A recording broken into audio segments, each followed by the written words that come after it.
Hey guys, today's November 25th. Kind of nippy in my garage. I got on my really cool hat, like my hat. I'm still kind of getting over a cold.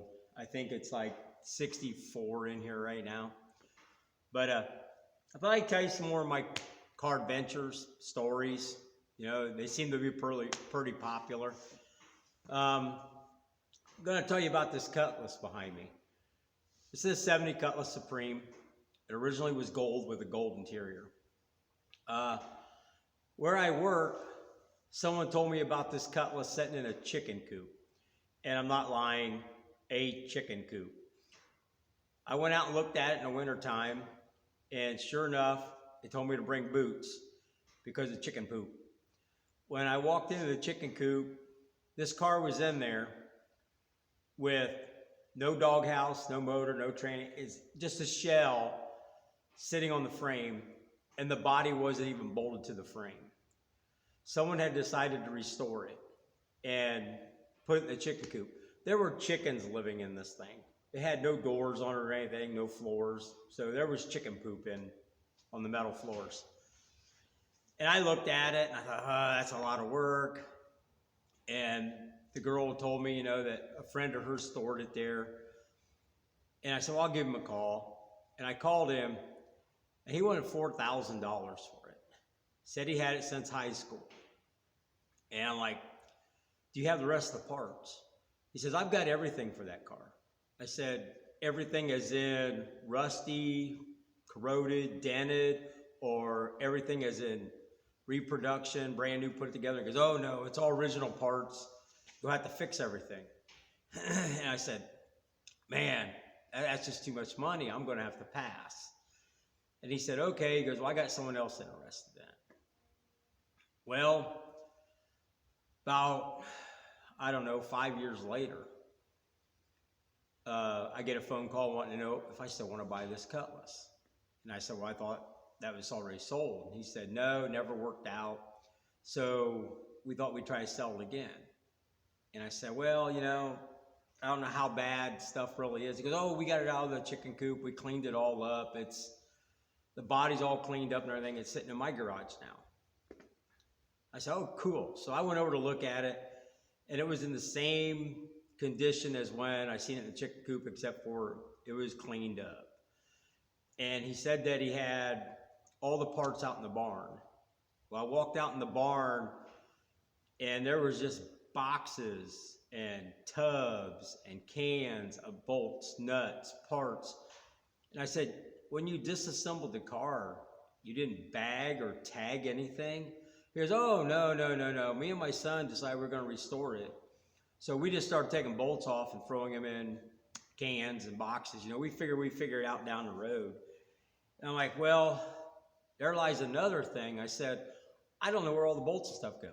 I don't know what's missing now. I don't know what's there and everything else. And he said, well, I came down on my price. And I said, well, what's your price now? And he said, well, I'll take $3,000. I'm like, just can't do $3,000.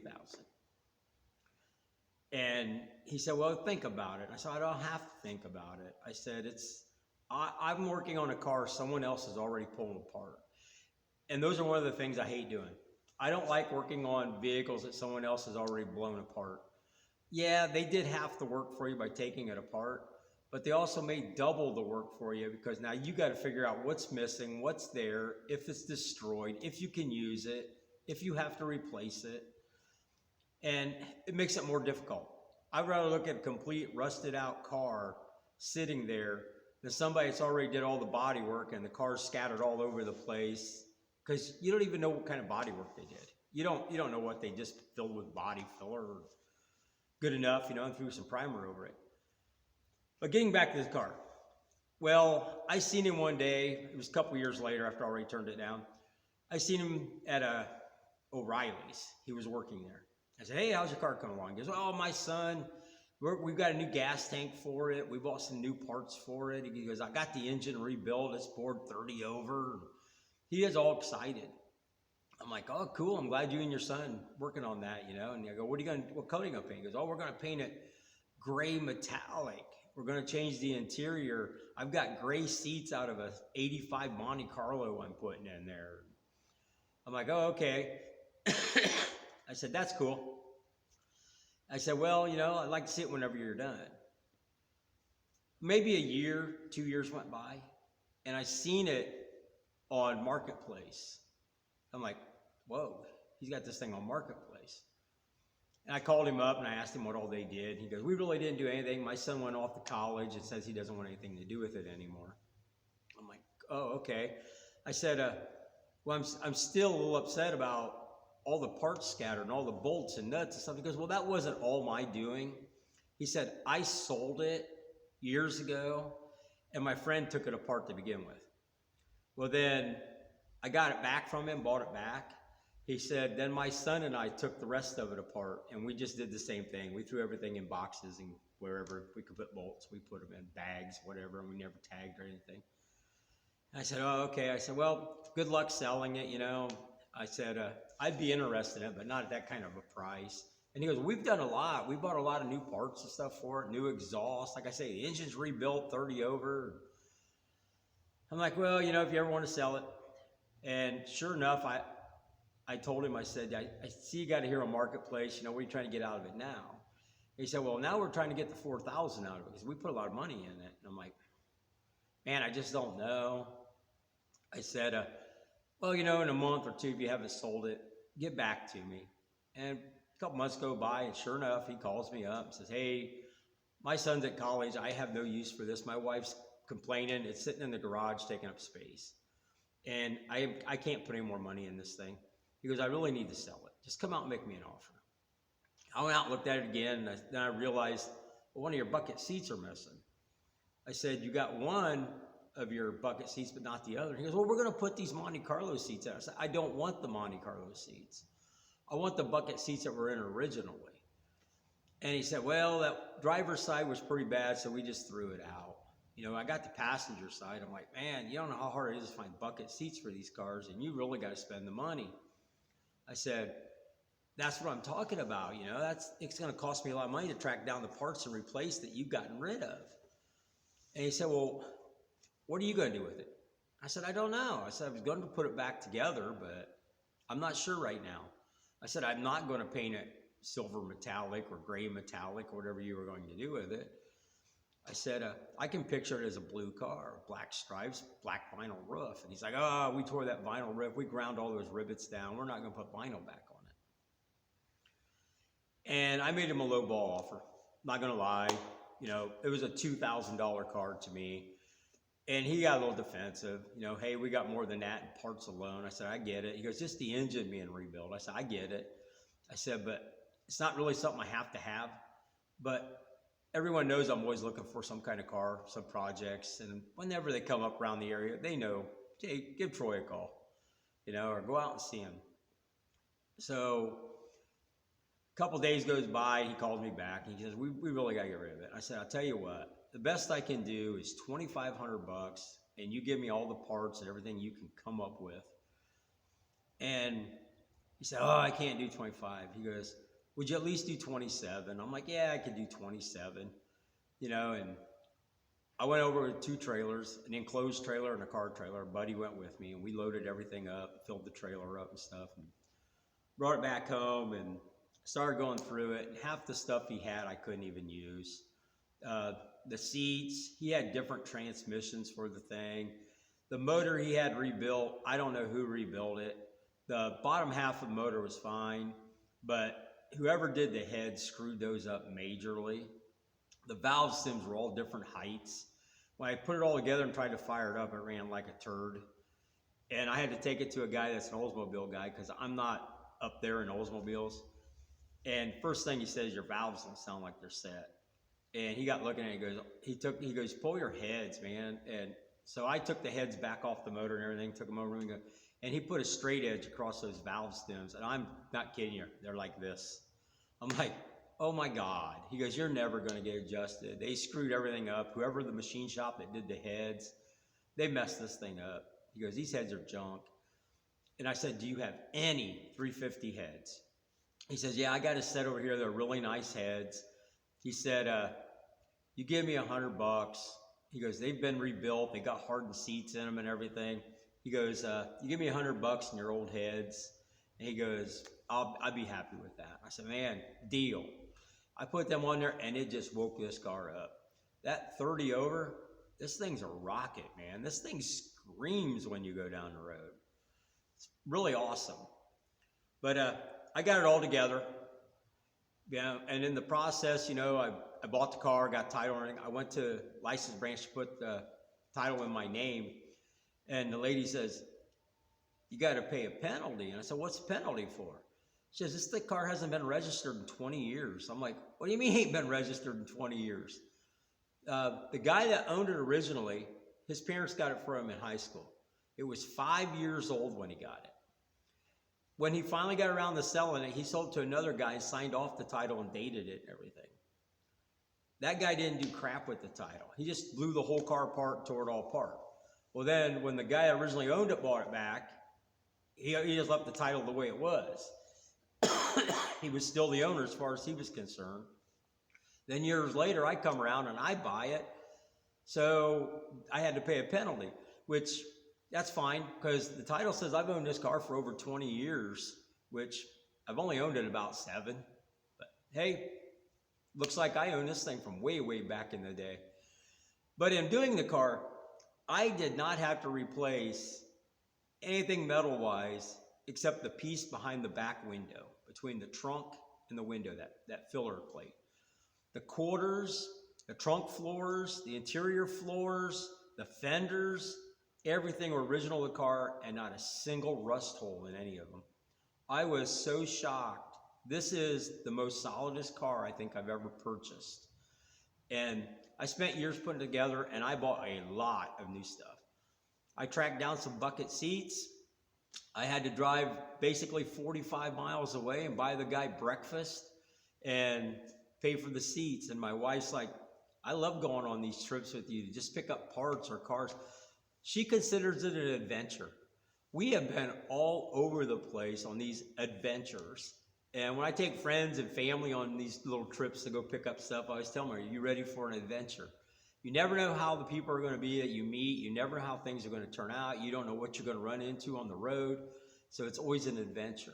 And my wife finds that fun. So that's cool with me. But that's how this car came around. I'm very happy with this car. I was not happy with it this year. I swore the timing was screwed up. The timing was jumping or something. The thing will fire right up. And as soon as it gets warm, it will not crank back over. It just barely wants to crank. Nothing but problems, hesitation, like, and I was like, my timing keeps freaking moving. I'll move my timing and I can get it to start back up. And it just runs like crap. Well, the last car show I went to, which was just like a month ago, I was telling a friend of mine there, I said, man, I'm so sick of this car never wanting to start when it's hot. And he said, that's not your timing, dude. He goes, that's your starter. I said, my starter? He goes, yeah. He goes, that starter's down there by them headers, and it's getting heat soaked. And I'm like, I put a blanket on it last year because I thought the same thing. It's a brand new starter. I put a brand new blanket around it. I sealed it off. I put a metal plate down between them. He goes, I don't care. He goes, that's your starter. That's junk starter from one of those auto parts stores. He goes, what you need to do is call Jags or Summit and get yourself a mini starter. Yes, they're more money. He goes, but I'm telling you, that will get rid of your problem. And I said, hey, if it's going to get rid of my problem, I don't care what it costs. So I ordered me a mini starter, and it showed up. And then I'm looking at it going, why does it only have 2 wires where my starter has 3? So I called the tech, and he goes, oh, you're running points. I said, yes, I'm running points. I didn't go to electronic. He says, you need a 3rd wire, and that's a different kit you got to order. And I said, how much is that? And he said, like $20. And I said, $20? Hell, that's cool. But they charged me $9 to send it in the mail. I mean, seriously? Come on. But got it all together and everything. Put that starter on. Love the sound those mini starters make. And I took it out and I thrashed it. I drove this thing for about a half hour and got it as hot as I can. And I came home, pulled in the garage, shut it off, and the thing fired right back up. I thought, wow, that's pretty cool. So I took it back out, drove it about another 20 minutes, Came back, turned it off, the thing fired right back up. So it was my starter. So this friend that I seen at the car show, I guess I owe him a beer or something, because all this year I've been fighting, arguing, and complaining about this car, and he fixed it just by telling me to get a starter for it. So that's that story on this Cutlass. Another story I'm going to tell you is about a 75 Hurst Olds. Friend of mine has a 75 442. And at the time I had a 73 442. And we were at a car show. And an older guy came up. I say older, he's younger than me. But he came up and he said, talking to my buddy, he goes, man, I got a Cutlass at home. He goes, really? He goes, yeah, I got a 75 Hurst. He goes, you got a Hurst? He goes, yeah, with the T-top, swivel buckets, all that, 455. He goes, really? He goes, yeah. He goes, I've been thinking about selling it. And he goes, well, I don't need any more cars. One car is more than enough for me. He said, I just can't see me buying another car. And the guy says, well, the motor was rebuilt 2 years ago. It had a paint job probably about 10, and it's starting to show its age. He said the white trim pieces inside are cracking and kind of chalky, falling apart and stuff. He goes, but man, I only want $5,000 for it. My buddy's like, yeah. He goes, yeah, it's going to need more work than I want. Not, like I say, I don't want another car. He goes, but give me your name and number, and I'll consider it. So a couple weeks go by after the show, and I thought, you know what? I'm going to sell my 442. I'm going to be in the market for something else here real soon. So I called my buddy and said, hey, did you ever call that guy on a Hurst? He said, no. And I said, do you mind if I give him a call? See if I can't work out a deal. He says, it's going to be a piece of junk. He goes, at $5,000. He goes, it's going to be a turd, man. And I said, that's okay. I fix him up. I don't mind, you know. I said, if it's really bad, I'll just talk him down a little bit. He says, give him a call. And he gave me his name and number. And I called the guy. Told him I'd like to look at it. And he said, well, Sunday was the only day I could look at it. And I said, cool, I'll come over Sunday. And we set a time up. It's going to be close to the evening. So I called my buddy back and said, hey, Sunday, I'm going to go look at that Hurst. You want to go along? He goes, yeah, I'll ride along with you. I said, okay. So I put $1,000 in my glove box, you know, as a down payment, just in case I decided I wanted to buy it. And we drive about, I don't know, 45, 50 minutes from here over into Ohio. And as I come around the corner, he's got the car sitting outside. I'm like, oh my God, are you kidding me? My buddy's like, holy shit, that's a nice looking car from here. Like, it sure is. So I pull up there and get out, introduce myself, talk to him and everything. And he said the battery was dead, but he took the one out of his truck and put in it. It was so we could test drive. And I said, that's cool. And I took it out for a test drive with my buddy. And my buddy's like, damn, man. He goes, $5,000 for a Hurst. He goes, you can't go wrong. I said, I don't think I can go wrong. I said, I think I'm going to buy it. I said, that's what I'm going to do with it. I said, I'm going to buy it, fix some of the things on it, and I'm going to flip it. I said, I think I can get $10,000 out of this car when I get taken care of. He's like, oh, easily.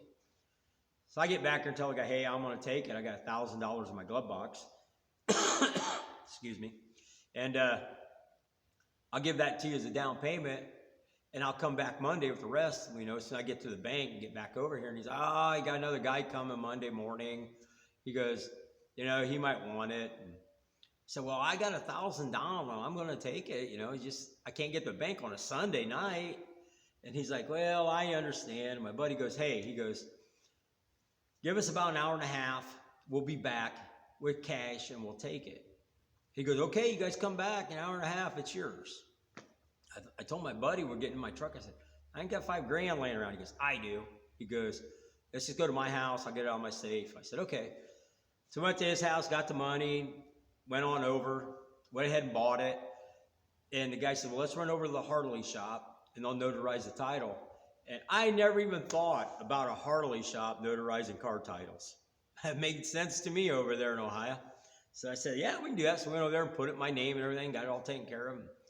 Told my buddy, I said, hey, why don't you drive it back? 'Cause we knew the battery was dead, so we already took another one with us. You know, we told the guy we would grab a battery. And told my buddy, you drive it back, I'll follow you. And he says, okay. I said, when you get to my house, right before you pull in the driveway, I open the garage door, just pull the car in the garage. You know, and he goes, okay, that's cool. So we drive on back, and I can see my buddy messing with stuff in the car. And open the door, he pulls it in, I pull up behind him, and he gets out and he goes, I gotta have this car. I said, what? He goes, I gotta have this car. I said, you didn't even want to look at it. He goes, oh my God. He goes, Troy, if you drove this thing is nice, man. He goes, I really gotta have this car. I said, look, you know I was gonna flip it, and I think I'm gonna make double my money on this thing. I said, you're my friend and everything. I said, you already paid for it with your $5,000. I'll just have to sign the title over to you and stuff. You can have it for what I paid for it. But dude, you better not be selling this car. And he goes, oh, I'm not going to sell it. I'm not going to sell it. I said, you better not, man, because I know I could make $5,000. Well, he took it home and he did a lot of work to that car. He actually took the motor out, went through it, made sure it was all good. He said there were some things in there that wasn't quite right. He rebuilt that. The interior, he took to an interior shop. They fixed the headliner, all the plastic pieces. He had black. They dyed it all white, replaced it all. And he still does work to that car. He's had that car now, I don't know, 5 years, 6 years. And I was at a car show and someone offered him $20,000 for it and he turned it down. So he was serious about keeping it. So that makes me feel better. But it doesn't make me feel better he had 20 grand offered for the thing, you know. But that's another one of my stories, you know. My friend still has it. I only drove it one time around the block before I bought it. But those are two of my stories. I have tons of them. I'll post some more when I get some more time. As you can see, way over there on the lift, my Firebird's up in the air, working on that clutch. It seems like the spring's no good. I found a couple other springs, but they will not pull tight enough. So I think I'm going to have to order some new ones. I'm not sure. But yeah, I'm getting closer on that Trans Am. My buddy was here today working on his truck, and he says, man, that is the nicest Firebird I've ever seen. I'm like, yeah, you probably just haven't seen many of them. And I still haven't found a project car. I still don't know what I want to do. Some people are telling me, just redo one of the other Trans Ams. You already got the car. You don't have to go out and buy anything else to start with. But I know what it costs to do that TA over there. And I know how much parts are. And I know how hard it is to change frame rails. And all these Trans Ams have bad frame rails. If you guys out there have any suggestions, would like to see me restore something, you know, whatever it might be, put a comment down at the bottom and tell me what you'd like to see built, rebuilt, fixed up. You know, might be able to pull it off, might not. If you want something really cool like a Superbird, not going to happen. Yeah, almost anything Dodge, Chrysler, not going to happen. But that's where I'm at. If you like my videos, please consider subscribing. Thanks. Have a nice day.